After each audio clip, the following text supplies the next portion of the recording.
नमस्कार विद्यार्थी मित्रांनो, स्वागत आहे तुमचं आपल्या YouTube चॅनलवरती. तर मित्रांनो, महाराष्ट्र लोकसेवा आयोगामार्फत पशुधन विकास अधिकारी, महाराष्ट्र पशुसंवर्धन सेवा गट या संवर्गातील पदभरतीची जाहिरात प्रसिद्ध करण्यात आली आहे. तर मित्रांनो, सविस्तर पद्धतीने आपण माहिती पाहणार आहोत. त्यासाठी व्हिडिओ शेवटपर्यंत बघत राहा व चॅनलला सबस्क्राईब करा. या भरतीची उपलब्ध पदसंख्या आहे, तुम्ही पाहू शकता 2795 इतकी रिक्त पदांची जाहिरात प्रसिद्ध झाली आहे. यामध्ये भरावयाच्या पदांचा सामाजिक समांतर आरक्षणाबाबतचा तपशील खालीलप्रमाणे आहे, तुम्ही पाहू शकता. इथे डिटेल्ड तपशील त्यांनी दिलेला आहे. यामध्ये एकूण जे जागा आहेत 2795 आहेत. त्याचबरोबर मित्रांनो, तुम्ही पाहू शकता अर्ज सादर करावयाचा कालावधी जो आहे तो 29 एप्रिल 2025 आहे. अर्ज सादर करायची शेवटची तारीख आहे ती 19 एप्रिल 2025 आहे. आणि ऑनलाईन पद्धतीने विविध परीक्षा शुल्क भरण्याकरिता अंतिम दिनांक 19 मे 2025 आहे. तसेच चलनाद्वारे परीक्षा शुल्क भरण्याचा अंतिम दिनांक 22 मे 2025 रोजी बँकेच्या कार्यालयीन वेळेमध्ये आहे. त्याचबरोबर मित्रांनो, तुम्ही पाहू शकता पदसंख्या व आरक्षणासंदर्भात सर्वसाधारण तरतुदीची इथे माहिती देण्यात आली आहे. तर मित्रांनो, आता आपण पाहूयात अर्ज सादर करण्याची प्रक्रिया काय आहे आणि त्याचबरोबर अर्ज करण्याची पद्धत तुम्ही पाहू शकता. अर्ज सादर करण्याचे टप्पे यामध्ये आयोगाच्या ऑनलाईन अर्ज प्रणालीवर यापूर्वी विविध पद्धतीने नोंदणी केली नसल्यास नोंदणी करून खाते प्रोफाईल तयार करणे. दुसरी जी प्रोसिजर आहे ते खाते तयार केलेले असल्यास व ते अद्ययावत करण्याची आवश्यकता असल्यास अद्ययावत करणे. विविध कालावधी तसेच विविध पद्धतीने आवश्यक कागदपत्रे अपलोड करून अर्ज सादर करणे आणि परीक्षा शुल्काचा भरणा विविध पद्धतीने करणे हे अर्ज सादर करण्याचे टप्पे आहेत.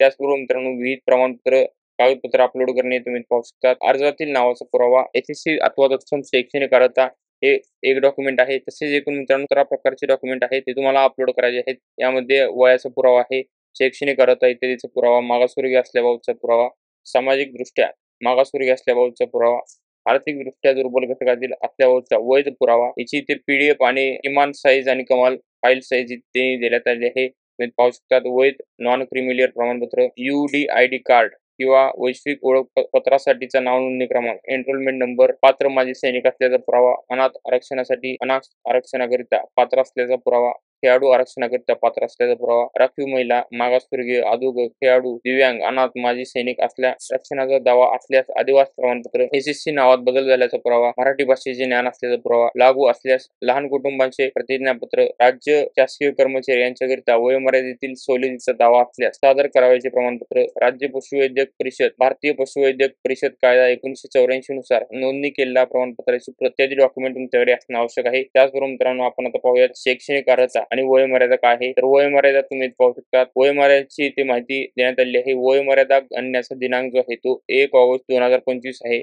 आणि किमान मागासवर्गीय अधोगत यांच्यासाठी किमान वयोमर्यादा जी आहे ती 18 आहे आणि आराखीव खुल्यासाठी 38, मागासवर्गीय अधोगत अनाथ यांच्यासाठी 43.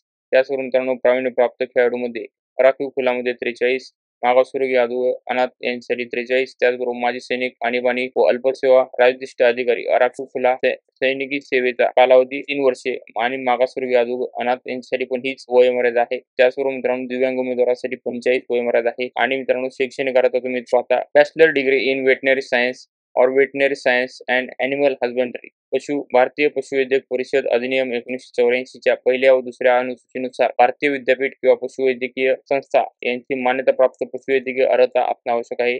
शैक्षणिक अर्हता गणण्याचा दिनांक प्रस्तुत जाहिरातीस अनुसरून अर्ज सादर करण्यासाठी विहित केलेल्या अंतिम दिनांकास संबंधित शैक्षणिक अर्हता धारण करणे आवश्यक आहे. तर मित्रांनो, अर्जाचा अंतिम दिनांकपर्यंत तुमची शैक्षणिक अर्हता जी आहे ती गणण्यात येईल असे त्यांनी सांगितलेले आहे. तसेच इथे कर्तव्य जबाबदारीची माहिती देण्यात आलेली आहे.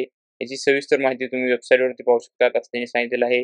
mpc.gov.in या वेबसाईटवरती. तसेच निवड प्रक्रिया तुम्ही पाहता प्रस्तुत जाहिरातीमध्ये नमूद केलेली शैक्षणिक अर्हता, अनुभव इत्यादी अर्हता किमान असून किमान अर्हता धारण केली म्हणून उमेदवार मुलाखतीस बोलण्याकरिता पात्र असणार नाही असं त्यांनी सांगितलेलं आहे.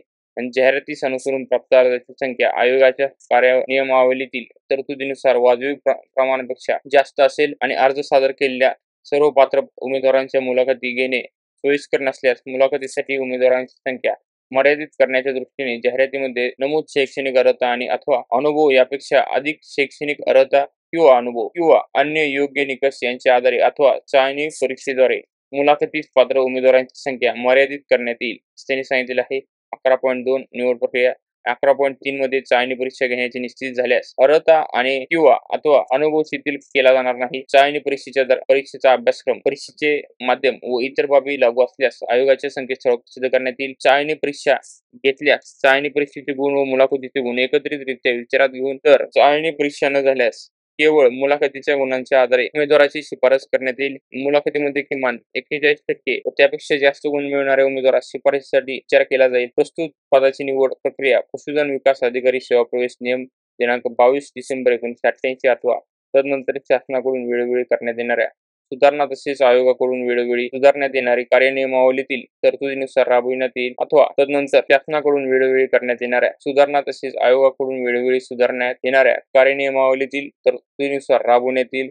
अंतिम शिफारस यादी तयार करताना समान गुण धारण करण्याचे उमेदवाराची क्रमवारी रँकिंग आयोगाचे दिनांक 12 सप्टेंबर 2022 रोजीच्या प्रसिद्धी पत्रकामधील तरतुदीनुसार निश्चित करण्यात येईल. एकूण मित्रांनो 8 नियम आहेत निवड प्रक्रियेसाठी. त्या नियमानुसार निवड प्रक्रिया होणार आहे या पदासाठी. तर मित्रांनो इतर जी माहिती आहे ती आरक्षणाबाबत आहे. ही सविस्तर मित्रांनो माहिती वाचूनच तुम्हाला अर्ज करायचे आहे, जेणेकरून तुम्हाला भविष्यात काही अडचण येणार नाही. तर मित्रांनो पशुधन विकास अधिकारी या पदाची वेतन श्रेणी काय आहे ते आपण जाणून घेऊयात. वेतन श्रेणी स्तर S20 लेवलचा आहे. ₹56,100 ते ₹1,77,500 अधिक नियमानुसार अनुज्ञेय भत्ते ही वेतन श्रेणीची माहिती आहे मित्रांनो. त्याचबरोबर मित्रांनो आपण पाहूयात अर्ज शुल्क आहे. अर्ज शुल्क रुपये तुम्ही पाहू शकतात. राखीव खुला ₹394, मागासवर्गीय आर्थिक दुर्बल घटक, अनाथ, दिव्यांग यांच्यासाठी ₹294 आणि परीक्षा शुल्क ना परतावा नॉन रिफंडेबल राहील अशी त्यांनी माहिती सांगितली आहे आणि परीक्षा शुल्क हे ऑनलाईन पद्धतीने असणार आहे. तर मित्रांनो ही सविस्तर माहिती होती महाराष्ट्र लोकसेवा आयोगाने प्रसिद्ध केलेल्या पशुधन विकास अधिकारी या जाहिरातीबद्दलची. अशाच लेटेस्ट अपडेटसाठी व्हिडिओला लाईक करा, शेअर करा, चॅनलला सबस्क्राईब करा. धन्यवाद मित्रांनो.